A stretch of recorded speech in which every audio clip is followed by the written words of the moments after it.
Welcome back to the Total Confidence Podcast. I'm your host, Ahmad Wazir. Happy to be back with you. And one of the things I never want to do when I come on here is give y'all some kind of canned bullshit, like mechanical show. I'm living life as I do this. I work a job, I got family, I have goals that I'm trying to set, and so this is a part of my routine. And I go through different things throughout the week sometimes that causes me to completely say, you know what, I'm going to scrap what I had planned and go with this because this is more authentic in the moment. So what I want to talk to you about today is attachment. There's a quote from attributed to Buddha that says the root of suffering is attachment. And this has been a reoccurring theme coming up recently. Conversations I've had, and just things in general that have been happening. And, the only thing we have is the present. That's all we have, and that's a fleeting thing. The present moment, at this very moment, that's what we have, because the past, even our recollection of the past, is often distorted. We don't always remember events like they quite happen. We have a tendency to romanticize the past and focus on we have a positive bias, which is okay, but as long as you know what it is.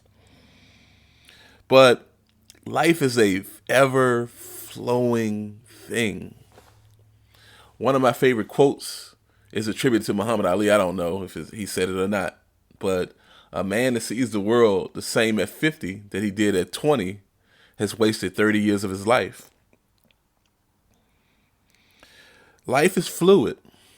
Life is an ongoing thing. Life is like being in a river. And some people just want to hold on to this one particular rock and just sit on this rock and never want to move forward because they're so afraid of what will happen in the future. So they attach themselves to the past. They attach themselves to people who were in their past who made them comfortable, but these people might not have evolved on the same level that you have evolved on. And so there's always this constant conflict because there's a frustration with the people around us sometimes because we want them to be where we think we are. So we're trying to force them to be something that they're not. There's a fear of moving forward sometimes and moving into different circles. There's a fear of making new friends. There's a fear of moving on into a new position on a job or starting our own business or starting our own podcast or writing a book. And so we hold on to what we think is comfortable. But that thing eventually causes discomfort because the mind is made to grow. The mind is not made to be stagnant. And so when we're stagnant, often frustration kicks in. Depression kicks in because we are allowing fear to restrict our movement. And instead of moving on to that which would be and help to us to create a better future for ourselves, we're holding on to that which we're comfortable with, which we're familiar with. And so this was on my heart. I had a conversation with my son today, and I have a son that's in college, and we were talking about friendships. And there are some friendships that you have where you don't got to talk to this person. You might not talk to this person for 3 months. You might not talk to this person for a year. But when you see this person, when you talk to that person, it's like nothing ever happened. Y'all never left. You pick it right back up to where you had it because it's not contingent on time, but there's a real alignment of values. There's a real alignment of lifestyle. There's a common respect. There's a common love that's there. And then you have some friendships that are seasonal. that are based on where you are at a particular moment in time in your life and where that person is in a particular moment of time in their life. And sometimes those friendships, they die a natural death. But we like to hold on. We don't like to lose things. The mind wants to hold on to that which is we believe we possess. But we don't possess anything, to be honest with you. So we don't possess our spouse. I'm a husband who has a list of responsibilities and vows that I agreed to. But that doesn't mean she belongs to me as though she's some kind of slave. And she's taking vows to uphold and upkeep her word on certain things, but that doesn't mean she owns me or I own her. She is a creature of God and it was created, and we agreed to enter into this relationship. But you never own anybody. People are complex. And true love is allowing a person to be who they are and not try to shape them into what I think this person should be. This is the root of a lot of conflict. We want to make somebody think like we think. And if they don't think like we think, the ego is very uncomfortable. And so we try to force this person to be something that they're not. This is what happens in a lot of marriages, a lot of relationships. We're trying to force this person to be who they really are not. And so the conflict kicks in. Same thing, I was talking to a colleague yesterday. Same thing on jobs. You know, one of the biggest hindrances, and I've seen this, is cronyism in jobs. People want to put people around them that are just like them. I mean, that's a natural thing, right? But if you have everybody that's just like you got blind spots. You have deficiencies. So the criteria to build a department shouldn't be, oh, I like this person. Oh, this person never disagrees with me. Oh, this person strokes my ego. I see this so much. And one of the analogies or one of the examples I give when I see this is when the Chicago Bulls in the 90s got Dennis Rodman. Dennis Rodman was an enemy to Michael Jordan and Scottie Pippen when he played for the Detroit Pistons. Dennis Rodman used to brutalize the Pistons in general, used to brutalize the Bulls, because basketball back in those days was a little different. Dennis Rodman fouled Scottie Pippen so bad he could have really hurt that man. But when Phil Jackson said to Michael Jordan and Scottie Pippen, hey man, I'm thinking about getting Dennis Rodman, they said get him. Because that man is a winner and he has a skill set that they need. He had a level of toughness, the ability to rebound the ball, the ability to defend. And so it's not always about who you like. Sometimes the person that you don't like has what you need to go to the next level. And so we have to grow up beyond that. I was telling a colleague that. Because the ego, when we are a prisoner to our ego, the ego is limited. The ego is self-gratifying. But we get attached to the way we do things. We get attached to the way we see the world. And sometimes we're not open to other point of views. We're not open to people who disagree with us.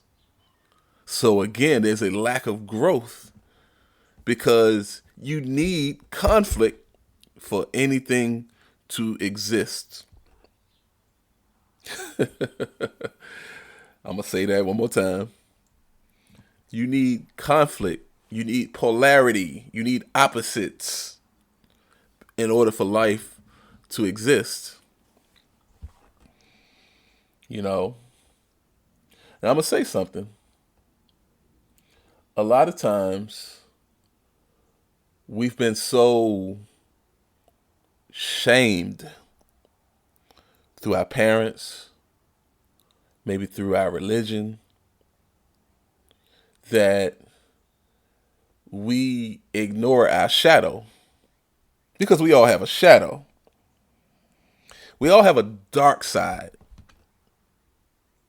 And the whole battle of life is to not allow that dark side, that lower self, to overcome the higher self, to not become a slave to our lower self. The Holy Quran said, have you seen those who take their low desires for gods besides God? But the flip side to that is, if you don't acknowledge it, if you pretend, if you're putting on an act and you're pressing down that which is there, but your strategy is to pretend that it's not there, at a certain point, it's going to come out raging. Anything that you suppress, it just builds up the pressure and it comes out. That's why you ever see somebody who just seemed so good and they just snap and they just do something so horrific. And you say, man, how did they do that? A lot of times people have to press down who they really are because people become attached to the image that they put forward. I'm coming from the heart today. I had a particular show I wanted to do, but it just didn't align. You know, the thing about my doctor, she gave me an exercise. She said, people are in your life. She said, make a list of everybody that you can think of that's in your life and put in there in a category. They're here for a reason, a season, or a lifetime. A reason, a season, or a lifetime. So check this out. The reason. There are some people in your life that you believe are your enemies because they push you, they challenge you, they even wrong you, but they're put there to draw out in you that which is inside but might not come out any other way besides conflict. You ever had somebody just don't like you? You never did anything to this person, they just don't like you. You know? And they even have done things to try to sabotage you.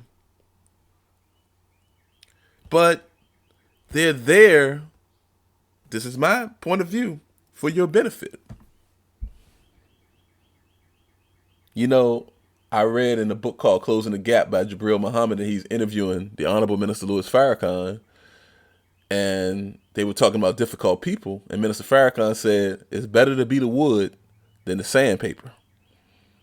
See, the sandpaper rubs up against the wood, and it looks like it's hurting the wood, but really it's polishing the wood and purifying the wood. So sometimes the people who we think are our enemies are really there to polish us. They're there to bring out in us that which would not come out any other way. We're so programmed to be conflict averse, to have an aversion to conflict. So I say it like that. That we miss out on things in life. The Holy Quran says fighting is prescribed for you, though you may dislike it. And it may be that you dislike a thing that is good for you. And it may be that you like a thing that is bad for you.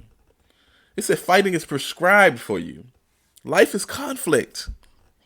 It don't mean you just going around punching people in the face. Not that type of fighting. But to stand up on principle. To stand up against wrong. to go through the discomfort while everybody else is conforming to wrongdoing, and you say, no, that's not right. And it puts you on an island sometimes.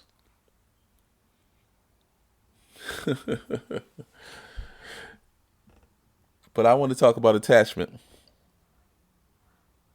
Sometimes we get so attached to the group that the group is wrong.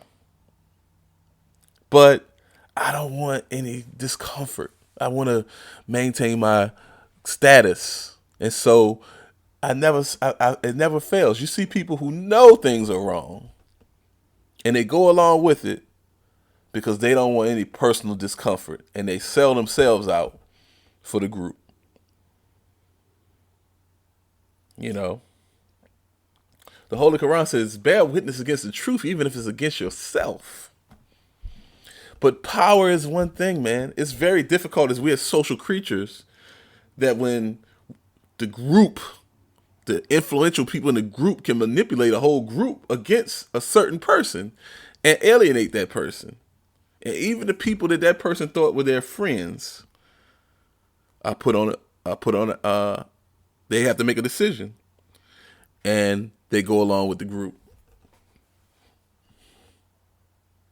Attachment is the root of suffering. See, life is an ever-flowing thing. And that's why we have to attach ourselves to, first of all, we have to fall in love with ourselves, to the love of self. Okay?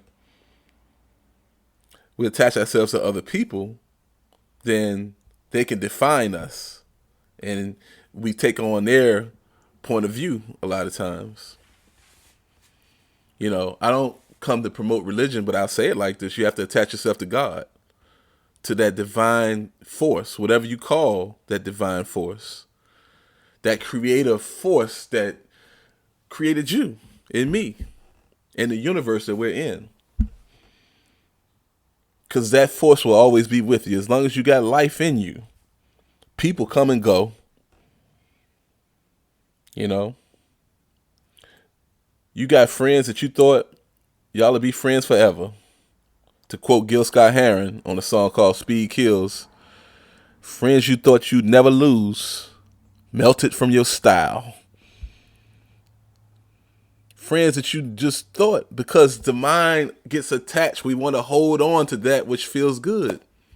And sometimes our friendships feel good. This is my crew. These are my people. But things change. People don't necessarily evolve the same pace that you evolve. People don't necessarily want to go where you want to go. And you have to have the strength to deal with the disappointment of that particular group.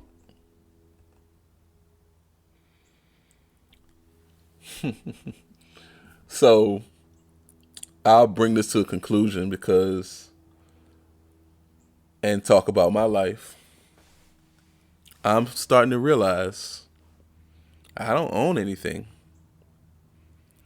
I'll be dead. When I die, it goes to my children. It goes to the state or whoever the hell, the IRS, or whatever. It ain't going in the grave with me. My children, I'm their guardian, I'm their parent, but they don't belong to me. They belong to that creative force, and I just happen to be the steward of them. My friends don't belong to me. We align and connect along certain things and certain reasons and certain values, but they're free to do what they want to do, and I have no control over that. My friends are not obligated to stay around me if they've outgrown me. I'm not obligated to stay around my friends if I've outgrown them. You know? So, attachment is the root of suffering. You know, life is an ever-flowing, ever-evolving entity. I look at myself. I'm 45 years old. I'm in a different space. I was talking to my son today. My son is 20. And I said, son, I'm 45, man, so I see things through the lens of a guy that's 45 years old who lived some life. I tell you what I think. He asked me my opinion on a certain situation he was dealing with. I said, yeah, but I'm going to do it this way because I've lived enough life. You got to do what you think is best. I tell you what I think, but consider our age difference. I can't make him be more than where he is, or I can't push him beyond where he is in the moment of time that he's in. I can offer guidance, but if he's not ready for that particular guidance and what the end result would be, then I could be doing more harm than good. So we have to be careful the advice that we give people. So I'm going to conclude this. Next week, I want to do a show about the virtues and passions and vices of the type 5. But I just want to say, I'm not attached to outcomes as I get older. I'm not attached to the world doesn't have to go the way I want it to go. Things don't have to work out the way out. It's not TV. You know what I'm saying? Sometimes things going to work out the way I want it to work out. Sometimes things not. So I have to be willing and open to deal with whatever the outcome is. More on that in the future. I thank y'all for listening. This is Ahmad Wazir, Totem Confidence Podcast. Next week, we will get back into the Enneagram. But I had to get this out of my chest, out of my heart, you know. So, I'll talk to y'all next week. Peace.